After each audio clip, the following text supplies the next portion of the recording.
এখন যারা সোশ্যাল মিডিয়াতে যারা যেই মামুনকে আপনারা দেখছেন, এই মামুন 2021 সালে এই মামুন ছিল না। 21 সালে যে মামুন ছিল এখন সে মামুন নেই।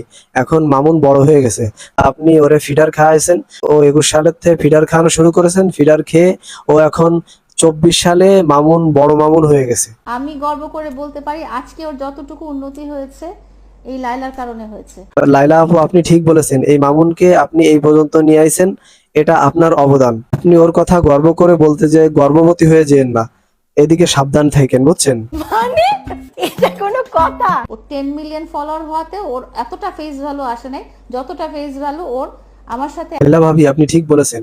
মামুনের এত ফলোয়ার, তার চেয়ে আপনার জন্য ওর বেশি পরিচিতি বা ওই যে প্রিন্স হয়েছে, প্রিন্স নামটা আপনার জন্যই হয়েছে। প্রিন্স মামুন আপনার কাছেই এসেই যতটা উন্নতি করেছে, আপনার কাছে এসেই উন্নতি করেছে, এটা সত্য কথা।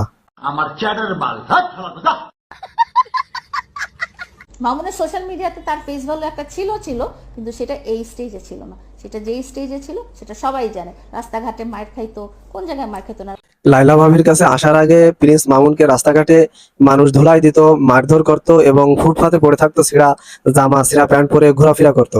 লাইলা আপুর কাছে আসার পরে তার উন্নতি হয়েছে। এবং লাইলা আপুর কাছে আসার আগে মামুন কিভাবে মার খেত,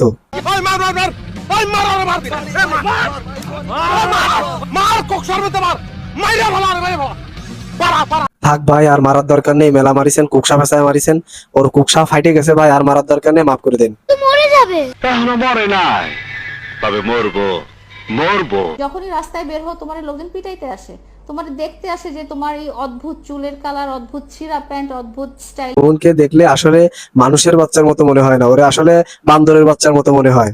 যেমন ওই যে হনুমান বান্দর, ওই যে মাথায় চুল টুল লাল সাদা কালা বিভিন্ন ধরনের, আসলে ওরে মানুষের বাচ্চার মতো মনে হয় না, ওকে বান্দরের বাচ্চা বা হনুমানের বাচ্চার মতো মনে হয়। তাহিরি হুজুর, থাপড় দিয়ে কোনো লাভ নেই। লাইলা আপু বলেছে বান্দর, বান্দরের বাচ্চা বলছে। বানরের সাথে যে একটা সেলফি তুলে মানুষজন চিড়িয়াখানায় তুলেন না আপনারা, হ্যাঁ ওইটাও কিন্তু তুলে, তাহলে কি বানরের একটা সম্মান হয়ে গেল? লাইলা আপা, আপনি যে ওরে বান্দর বলতেছেন, যে চিড়িয়াখানায় যে মানুষ যে একটি সেলফি তোলে, সেলফি তুললে বান্দরের সম্মানিত হয়ে যায় না। তো আপনি তো ওই বান্দরকে গলায় মালা দিতে চেয়েছিলেন বা মালা দিয়েছিলেন, তাহলে আপনি কি কাজ করেছিলেন এটা সবাই জানতে চায়। এটা একটা সুন্দর প্রশ্ন, আপনার আসলে খুব টেকনিক্যাল প্রশ্ন। বানরের সাথে যে একটা সেলফি তুলে, আমি বান্দর বলিনি, বান্দর বলিছে লাইলা আপু।